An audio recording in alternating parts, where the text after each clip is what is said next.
Hi, Tom from bknutrition.com, and in this video you're going to learn about the 4 key things you need to have in place when setting fat loss goals and how to achieve those goals and keep them in the long term. Now, most people I work with are looking to lose some body fat. Some people want to lose 30 kilos of body fat, some people only want to lose 2 or 3 kilos of body fat.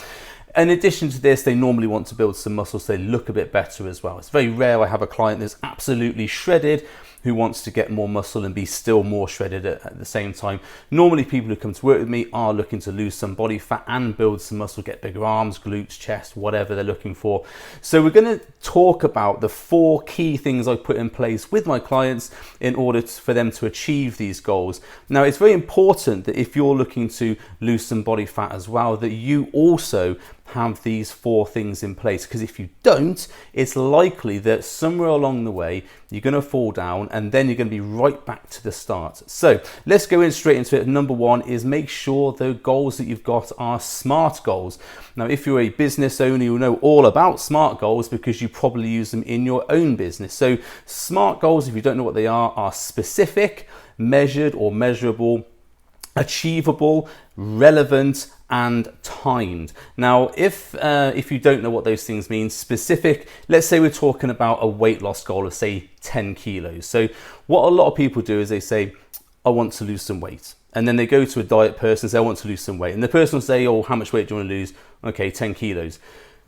But okay, 10 kilos is a measured amount or a specific amount, but are all the other things in place? So first of all, if you want to be specific, okay, how much do you want to lose? 10 kilos. Okay, most people get that right. How are we going to measure that? Well, probably going to use the scales, but we might want to look at other things such as photographs so that we can actually see if the weight's coming on, is there muscle being built at the same time? Because 10 kilos is not always 10 kilos. Sometimes 10 kilos lost is 10 kilos of muscle and fat, or fat and muscle, whichever one you look at it. And sometimes if you only lose 8 kilos, you've actually lost 10 kilos of body fat and gained 2 kilos of muscle. So we've got to be very specific about, if we're looking to lose 10 kilos, is actually what we want to lose, or is it 10 kilos of fat? Because if you are going to do that, you want to get something like a body composition scanner to make sure you have lost that much fat. Because if you get to like 8 kilos lost, but you look incredible, you might be, oh, I haven't lost 10 kilos, but you actually have, but you've gained some muscle back. So it's important you're very specific about how you're going to measure it. Now, in my gym, I have a body composition scanner, one of the ones they use in hospitals. It's very expensive, about £6,000. And we measure people all the way along the way of their journey so that we can see, as they're losing body fat, are they actually gaining muscle as well? And most people, I would say 99% of people who come into the gym who do this process with, they do gain muscle as well as lose body fat. So it's important to keep that very relevant in your mind, you know, what is actually going and what's actually coming on.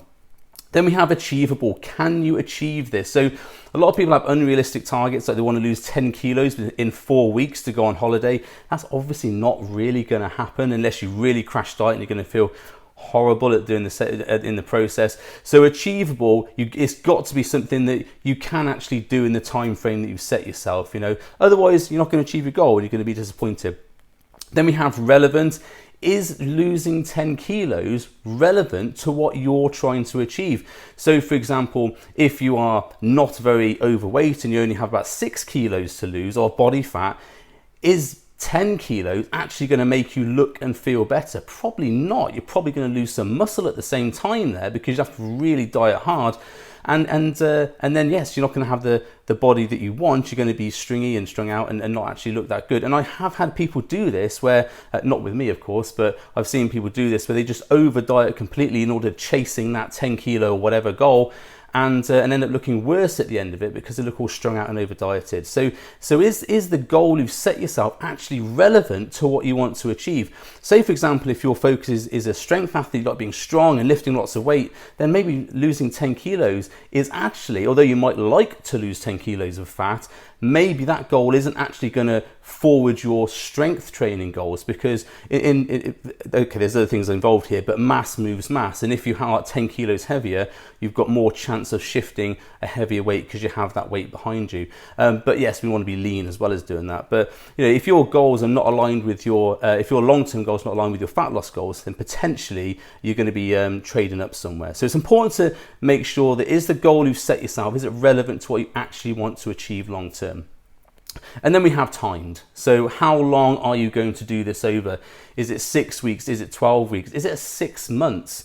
Because I've had clients come to me, want to lose 30 kilos, and realistic, mate, that's a 6-month job. That's going to take a long time.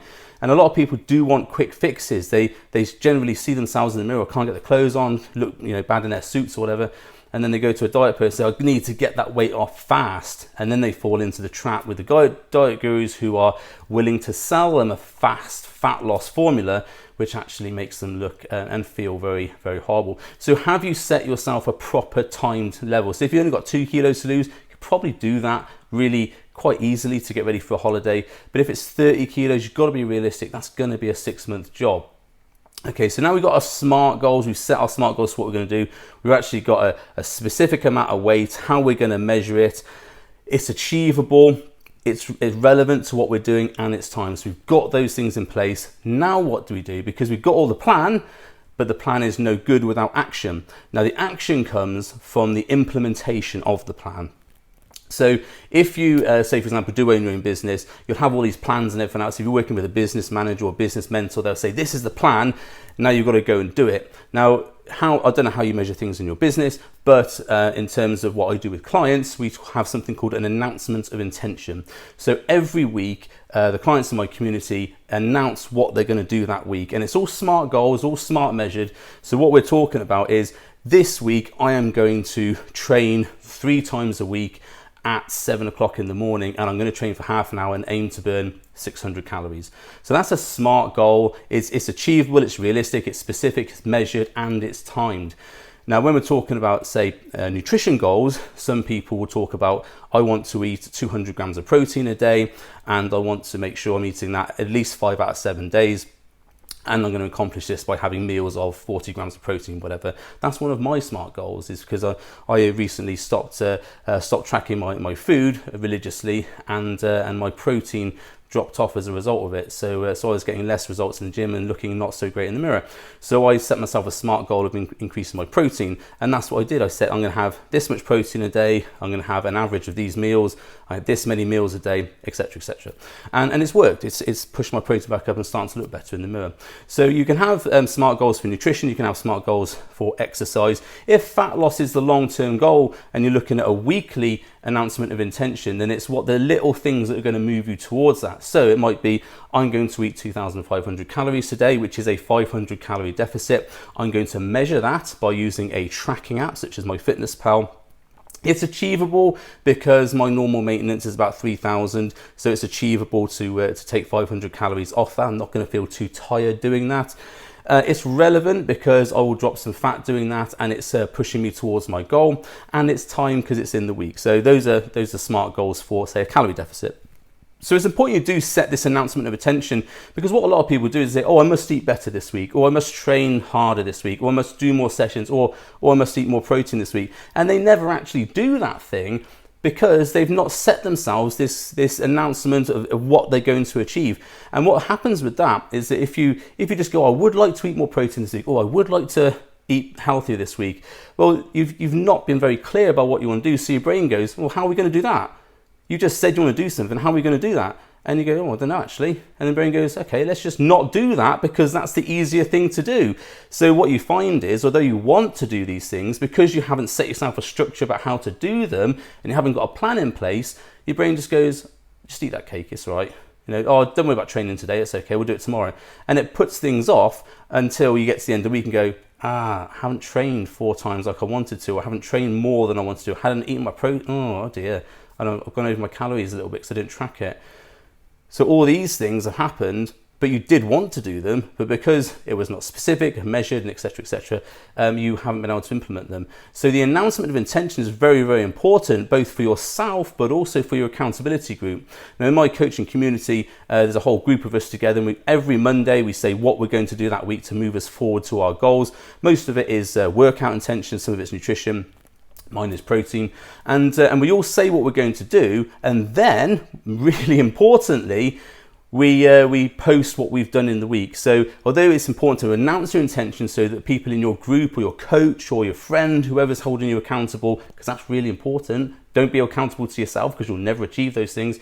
it's important to have someone holding you to account. So what we do is we post those things, and then when we achieve them, we post them up to announce what we've done. So we announce our wins, and that's number 3, reporting your wins and reporting your losses. Now, every week you're not going to have a 100% hit rate.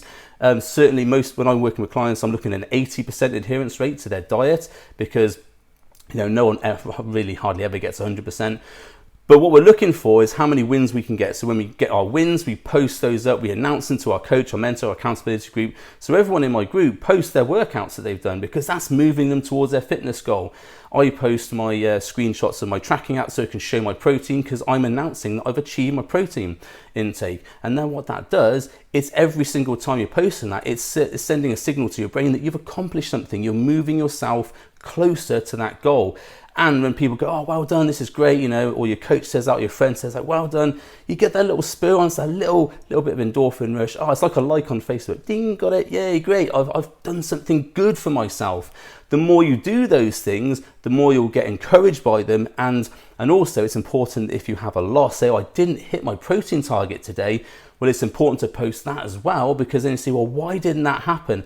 Oh, because I overslept, so I missed a meal, or because I was working late. Okay, how then, if that happens, how then can we recover from that? So it's not just about reporting your wins, but when those losses come in, when those mistakes and those things that don't get you to the goal come in, we go, right, why did that happen? And then we set up what I call an if this then. There's a video about that if you search on it. You set if this then. So if I oversleep and I miss a meal, then I will add a little bit more protein to my other meals, or I will have an extra protein shake in the day, that sort of thing. If I miss a training session, if I can't get to the gym, then I'll do a home workout, because that is better than doing nothing at all. So all these things you can set up, so if they come again and they crop up again, you go, oh, that's okay, because I know what I'm doing alternately to achieve that goal. So it's important you post your wins, but also important you post your losses, so people can help you and work with you. And certainly nothing is ever going to be 100%. Okay, and then the fourth one is to make sure you break down the big goals that you've got into smaller goals. You've probably heard this before, and if you're in your business, then if you've got, let's say, a target of £1 million turnover in a year, and you're only 500,000, that's doubling your income. That's a lot to do. The same with if you're looking to lose 30 kilos of body weight. And you say, well, my task is not accomplished until I've achieved that 30 kilos weight loss. What's going to happen is you're going to be constantly thinking to yourself, I'm not there yet, I'm not there yet, I'm not there yet. And that's a long time to push you. Now, remember, I previously said about 2 minutes ago that the clients I've worked with who've dropped 30 kilos have done it over 6 months. And that's a long time to keep your motivation up when you're constantly thinking, I'm not there yet, I'm not there yet. So we break down those goals into smaller goals. So clients I work with, if they say I want 30 kilos of weight loss, okay, we measure it, is it achievable, realistic, etc. If it is, and we say, right, well then let's look at achieving 5 kilos. And then when we've achieved 5 kilos, we'll put a marker there, a pin that we've achieved that. Then 10 kilos and a pin, 15, a pin, until we get there. Now, the reason for doing that is probably obvious to you, is that you're always getting these little wins. Look what I've accomplished. I've done what I said I was going to do. I'm on my way towards it. And every time you get that, yes, I've reached that milestone, it's like, well, I'm not going back now, because I've reached that milestone. It's like the door's closed behind you, you're on to the next 10 kilos or next 5 kilos. But if you're always chasing that 30 kilos, well, actually, until you get to 15 kilos down, it's a lot quicker to go back the other way than it is to go that way. So you've got to think about that. If it's quicker to go back to where you were than it is to get to where you're going to, then it's going to be a lot easier for you to come off your diet and actually go back and eat all the stuff you've eaten before and gain that weight back again. It's a very sort of in our brains, it's that what's the easiest route to do? Is it easier to do another 20 kilos of weight loss, or is it easier to gain that 10 kilos back and have no stress? So we're gonna drop our goals and go back there. If you have, say, a stressful day or whatever else, it's a lot easier to go back. So don't fall into that trap. Go small increments. So say if your goal is to build more muscle, then we're looking at, say, right, we want to get so for example, we want to get like a 50 kilo bench press, and then a 60 kilo, then a 70 kilo. We're sort of measuring our weight that we're improving on this on the bench or on whatever deadlift, whatever you're doing, so that we can see that we are gaining muscle as well as potentially losing some body fat. It's important to log those results, log those changes, and also to take photographs of what you're doing. So if you're looking to transform your body, make sure you take photographs every week, same position, same lighting, same front, side, back, Same pants, underwear if you can, because you want to keep those things absolutely the same as much as you can. The only thing that's changing is time. And then you're looking at those pictures next to it and you actually can see those changes happening.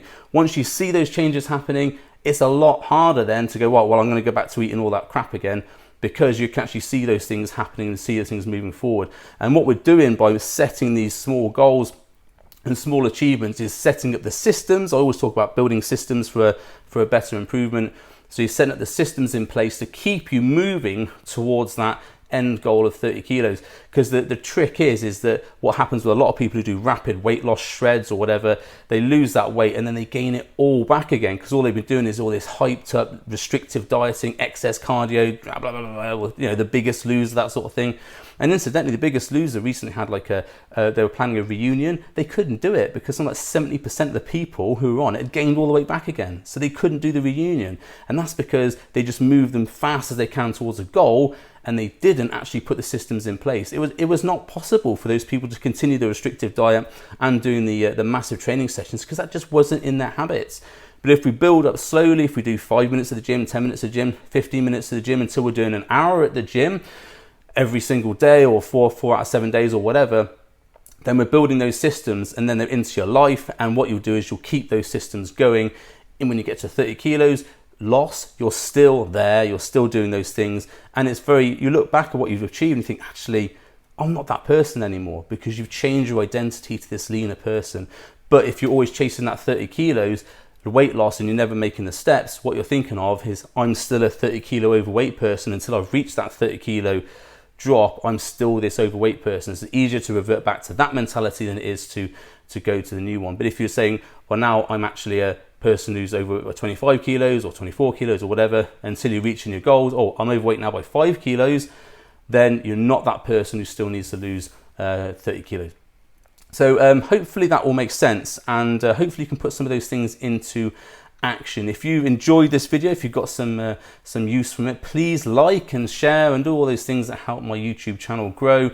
If you're listening to the podcast, please like the podcast and even leave me a comment wherever you heard it, and I'll see you on the next video. Bye for now.